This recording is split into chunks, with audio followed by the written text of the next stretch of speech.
माजी उपसरपंच गोविंद बर्गे मृत्यू प्रकरणानंतर चर्चेत आली या प्रकरणातील आरोपी आणि कला केंद्रात नाचण्याचं काम करणारी पूजा गायकवाड।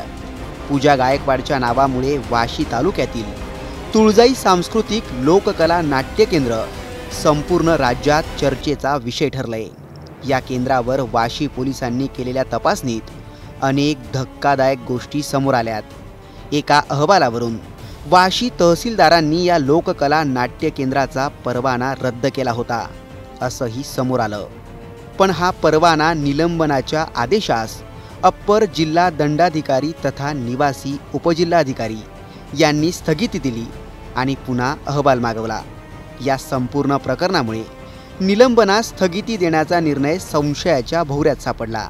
त्यामुळे पोलिसांच्या स्वयंस्पष्ट नियमभंग करणारा अहवाल असूनही पुन्हा नव्याने तपासणीतून नेमके काय साध्य केले जाते याबाबत चर्चा होत आहे। दरम्यान याच कला केंद्राला पिंपळगाव येथील महिलांनी देखील विरोध केला असून त्यांनी प्रशासनाकडे तक्रार देखील केली आहे। कारण की गावला त्रास व्हायला लागला, तरुण पिढी बिघडायला लागली आणि संसार उद्ध्वस्त व्हायला लागले। म्हणतात लाडकी बहीण, पण लाडक्या बहिणीचा कोणी विचारही करत नाहीत। आज लाडक्या बहिणीचे संसार उद्ध्वस्त व्हायला लागले ना, लाडके मेहुणे इकडेच यायला लागले। काय त्या लाडक्या बहिणीचा उपयोग आहे म्हणून तरी सांगा ना। बरं, विशेषतः तुळजाई कला केंद्राबाबत तुम्ही तक्रार केली होती। काय तक्रारीचं स्वरूप होतं, कसं काय आलं प्रशासनाचं त्यावर उत्तर? प्रशासनाचं उत्तर काहीच आलेलं नाही आणखी मला। फक्त एक थोरात साहेब आलते वाशी पोलीस स्टेशनचे उपनिरीक्षक, त्यांची उडवाउडवीचेच उत्तर आहेत आम्हाला। आणि एक त्यांचा असा मुद्दा आहे की महिलांना भेडवण्याचा प्रयत्न होतो त्यांच्याकडून। त्यांना एक उत्तर म्हणजे त्यांना एक मी प्रश्न विचारला होता की हे कला केंद्र तुळजाई कला केंद्र बंद करा। त्यांचं स्पष्ट मत आलं की आमच्याकडे ते नाहीये, आम्ही बंद करू शकत नाहीत। अच्छा, पोलीस नाही म्हणतायत? हां, नाही। मग तहसीलदार वगैरे काही भेटलात त्यांना? तहसीलदार साहेबांना मी भेटले नाही, कारण की त्या तहसीलदार साहेबांना का भेटले नाही मी की मेहत्रे साहेबांनी परवाना रद्द केलता। एकतर कला केंद्राबाबत त्यांनी 3 दिवस 17 तारखेपासून 3 दिवस अभ्यास केलता। 17/6/2025ला 3 दिवस अभ्यास करून त्यांनी 20 तारखेला कला केंद्र तुळजाई परवाना इथं येऊन रद्द केलता। 8 दिवस बंद राहिला तो आणि नंतर 9व्या दिवशी चालू झाला। बरं, आता गावची ग्रामपंचायतची परमिशन आहे, कुठलं गाव आहे, कुठल्या गाव पंचायतनं ग्रामपंचायतीला परमिशन दिली, कुठलं गाव आहे जरा थोडक्यात सांगा मला। कमळेश्वरी पिंपळगाव ग्रामपंचायत, तालुका वाशी, जिल्हा धाराशिव। त्यांची हरकत वगैरे घेतली काही? आता आपण जर त्यांना विचारलं, मीच स्वतः विचारलंय त्यांना आणि ऑन कॅमेऱ्यात घेऊनच विचारलंय मी पण त्यांना, ते डायरेक्ट सांगतात आम्ही परमिशन दिलेली नाही, वरच्यावरी तुळजाई कला केंद्राचा परवाना आहे। आता तुम्ही इतक्या दिवस झालं मागणी करतायत, मात्र आता ज्या नर्तकी गायकवाडच्या त्रासाला कंटाळून बर्गे या उपसरपंचानं आत्महत्या केली, हा एक प्रकार आलाय। महिला म्हणून विशेष काय आता मागणी असणार आहे? महिला म्हणून एक मागणी बघा माझी, एक म्हणजे आता मला जेवढा कळतं तेवढं मी बोलते तुमच्या व्हिडिओच्या माध्यमातून बरं का। एक पिंजरा पिक्चर निघला होता ना, त्याच्यामध्ये चंद्रकला नावाची एक नाटिका होती आणि तो मास्तर होता। तिचं काय म्हणणं होतं की मास्तर मी तुम्हाला माझ्या तुंतुण्याच्या तालावर नाचवेल। शिक्षक होते ना तेही बिघडले ना। आज तशीच बर्गे कुटुंबाची आज तशीच परिस्थिती हो। आज त्यांनी आता ही पूजा गायकवाडचा जी मुद्दा आहे आपला, पूजा गायकवाडनीही त्यांना तेच केलं ना, टार्गेट केलं हो त्यांना। त्यांची प्रॉपर्टी घेतली, पैसा लुबाडला त्यांना आणि शेवटी काय केलं त्यांनी स्वतःवरच गोळी झाडून घेतली ना, आत्महत्याच केली। एक टार्गेट बनले ना ते, एक पिंजरा पिक्चर सारखी स्टोरी झाली हो त्यांची। आता मला सांगा, किती आता हे तुळजाई कला केंद्र इतके दिवस झालं तुम्ही करतात, किती तरुण असे आरी गेले असतील किंवा किती महिला म्हणून आपल्याला काय वाटतं आसपास परिसरात? आसपासच्या म्हणजे आता मी माझ्या माहिती मी जसा अर्ज केला कलेक्टर साहेबांना, 20 ते 21 गावांना त्रास आहे, तर 20 ते 21 गावांचे संसारच बरबाद आहेत। कुणाच्या परवानगी, कुणाचं विरोध असतं यासाठी? मला तर वाटतं मग यांना पाठबळ कोणाचं हेच मला समजना, कारण की मेहत्रे साहेबांनी तर कॅन्सल केलता परवाना, तो कलेक्टरनी परवाना दिला त्यांना। आणि 9व्या दिवशी जर DJ लावून वाजत गाजत कला केंद्र चालू होतं, हे तुळजाई कला केंद्र, मग याची पाठराखण कोण करतो? मग मला सांगा ना, पाठराखण कोण करतो? याच्यामध्ये कोण आहे?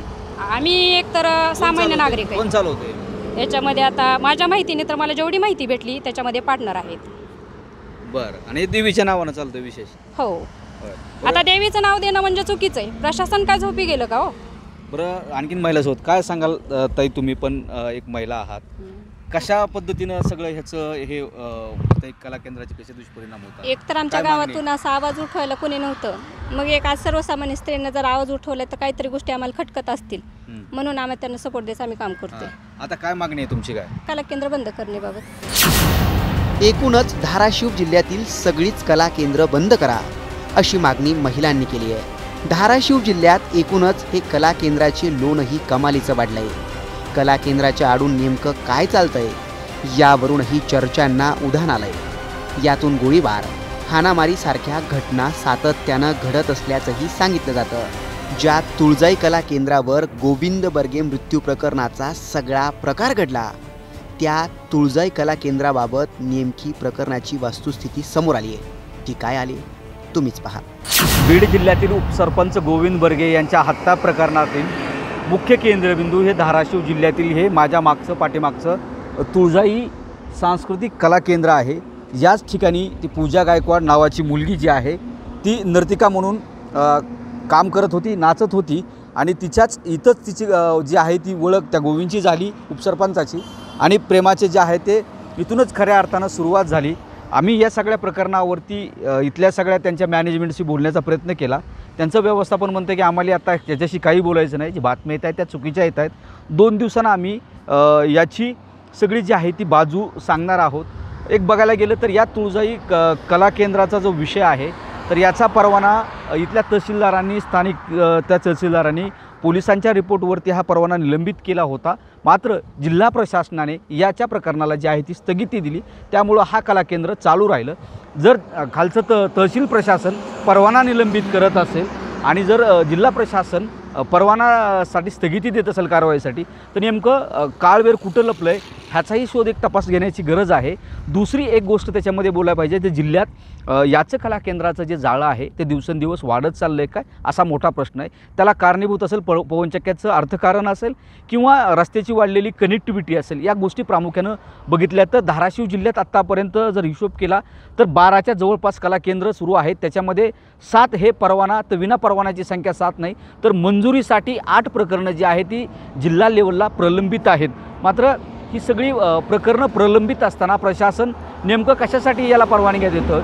इथं ज्या पद्धतीनं अर्थकारण चालतं, ज्या पद्धतीनं पैसा उधळला जातो, ज्या पद्धतीनं तरुणाई याच्या आरी जाऊन सगळं आपलं कुटुंब रस्त्यावर येऊन उद्ध्वस्त होतं, एक प्रकारचे जीवन उद्ध्वस्त होतं. त्यामुळं हे सगळं करत असताना ही सगळी वस्तुस्थिती आपल्यासोबत काही सामाजिक कार्यकर्ते आहेत. मला सांगा, धाराशिव जिल्ह्यात खूप मोठ्या पद्धतीत याचं जाळं उभारलं आहे. काय नेमकी मागणी असणार आहे, कसं असणार आहे या पद्धतीत? ही कला केंद्र सर्व बंद झाले पाहिजे आणि याला परवाने न दिले पाहिजे, ही अशी आमची मागणी आहे. हो. बरोबर. इथं सगळ्या कुटुंबाचं बघितलं उद्ध्वस्त होतं, टोटल कुटुंब उद्ध्वस्त होतंय. आणि ही टोटल ह्यांच्या एकाच्या चुकीमुळे सर्व घरबार रस्त्यावर येऊन बसतंय. त्याच्यामुळे ह्याला परवाने न दिलेले फायदेशीर राहते.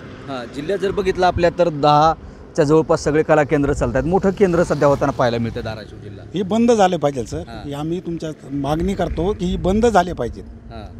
एकूण जर बघितलं तर सामान्य नागरिकांची देखील ही मागणी आहे की हे कला केंद्र जे आहे ते बंद झाले पाहिजेत. आता धाराशिव जिल्हा प्रशासन आता हा विषय बीड जिल्ह्याचा किंवा सोलापूर जिल्ह्याचा असल्यामुळं याच्याकडे फारसं गंभीर्यानं पाहत नाही. मात्र धाराशिव जिल्हा प्रशासन किंवा नागरिकांना याकडे गंभीर्यानं पाहावं लागेल.